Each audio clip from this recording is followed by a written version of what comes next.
कई साल पहले की बात है। मैं जोधपुर के एक छोटे से गांव में प्राइमरी स्कूल में अध्यापक था। मेरे साथ उसी स्कूल में 5 अध्यापक और थे। उन लोगों की शादी हो चुकी थी और उनका अपना अपना परिवार था और मैं कुंवारा था। मेरी शादी नहीं हुई थी। सब लोग गांव में मकान भाड़े से लेकर रहते थे और मैं स्कूल के पास ही एक अलग छोटा सा कमरा बना हुआ था जिसमें मैं अकेला ही रहता था।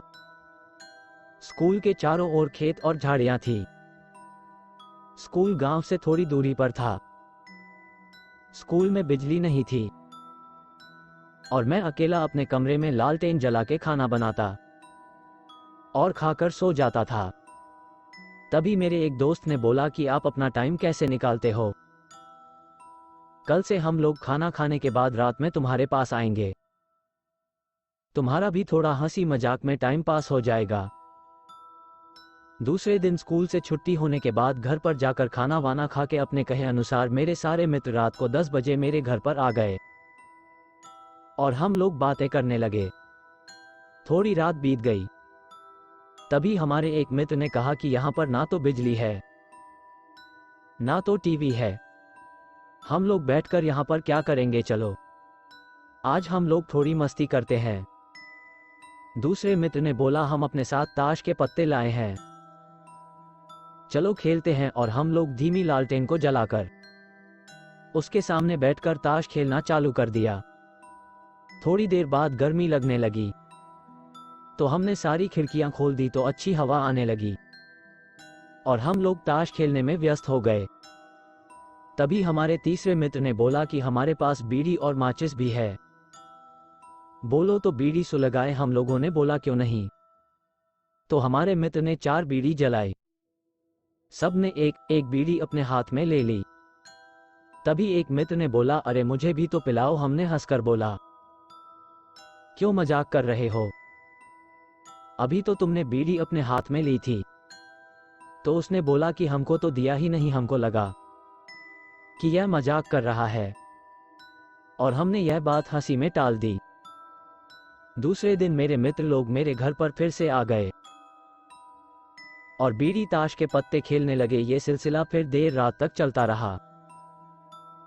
तभी मुझे लगा कि खिड़की से कोई लंबा सा हाथ अंदर आया और मेरी बीड़ी लेकर चला गया।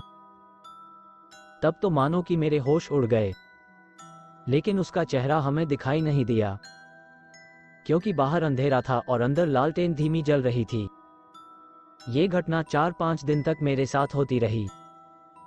तो मैंने छठे दिन जब सवेरे मेरे मित्र लोग स्कूल में पढ़ाने आए तब मैंने यह बात सबको बताई।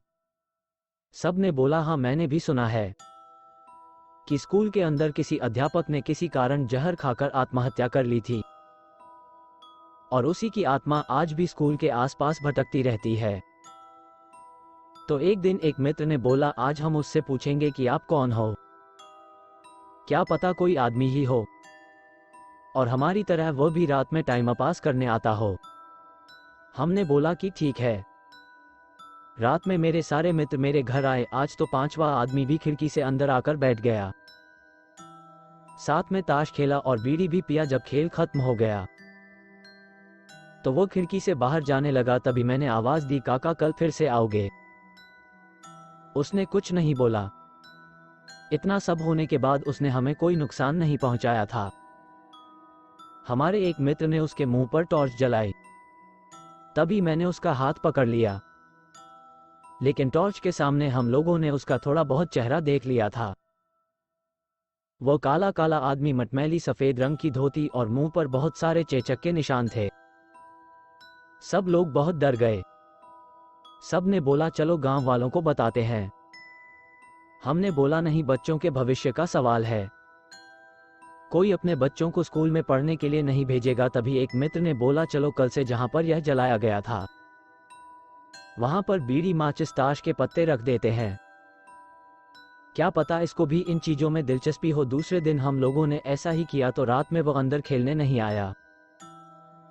हम लोग ऐसा 4-5 दिन में एक बार रख के आ जाते थे। एक बार गांव वालों ने देख लिया और पूछा तो हमने सारी बातें बता दी।